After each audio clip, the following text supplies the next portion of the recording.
నేను చంద్రబాబు నాయుడు గారి మీద కేంద్ర ప్రభుత్వం మీద ఒత్తిడి తెచ్చి రాయలసీమ లిఫ్ట్ ఇరిగేషన్ ఆపిచ్చిన అధ్యక్ష నా చరిత్ర ఇది, నీ నీతి గది.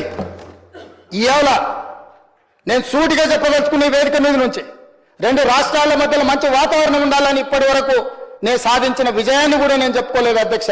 సూటిగా చంద్రబాబు నాయుడు గారికి విజ్ఞప్తి చేసిన నేను, రాయలసీమ లిఫ్ట్ ఇరిగేషన్ మీరు ఆపితే మేము ఏదైనా విషయాల మీద చర్చకు వస్తాము, లేకపోతే మీతో చర్చించడానికి అవకాశం లేదు.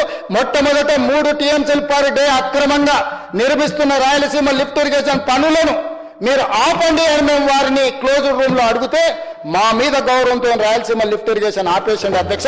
మీరు ఈ రోజు నిజ నిర్ధారణ కమిటీని సభ నుంచి పంపించండి. కూనంనేని సాంబశివరావు గారిని, అక్బరుద్దీన్ ఓవైసీ గారిని, బీజేపీ మహేశ్వర్ రెడ్డిని ఎవరిని కమిటీ చేస్తారో, ఇంక్లూడింగ్ బీఆర్ఎస్ మాజీ సాగునీటి పారుదల శాఖ మంత్రులు ఇద్దరున్నారు, చంద్రశేఖరరావు, హరీష్ రావు. వాళ్ళిద్దరు నాయకత్వాన్ని ఎవరినో ఒకరిని పెట్టి రాయలసీమ లిఫ్ట్ ఇరిగేషన్ పనులు ఆగినాయా లేదా, ఉత్తమ్ కుమార్ రెడ్డి గారు మంత్రి అయిన తర్వాత కాంగ్రెస్ అధికారంలోకి వచ్చిన తర్వాత ఆగిన వాళ్ళ నిజ నిర్ధారణ కమిటీ పంపించండి అధ్యక్ష. మీరు ఆదేశాలు ఇవ్వండి అధ్యక్ష. ఈ సభ నుంచి మేము అక్కడ రాయలసీమ లిఫ్ట్ 3 TMCలు పర్ డే దోపిడీని ఆపిచ్చి చర్చల పేరు మీద ఈరోజు పాలమూరు రంగారెడ్డి ఎత్తిపోతలకు అనుకూలంగా నిర్ణయాలు వచ్చి ఉమ్మడి రాష్ట్రంలో మా ప్రాజెక్టులకు మీరు ఎలాంటి అభ్యంతరాలు పెట్టకండి, మా కడుపు కొట్టకండి అని వాళ్ళ మీద ఒత్తిడి తీసుకొచ్చి ఈరోజు ఒక కొలికి పట్టుకొచ్చిన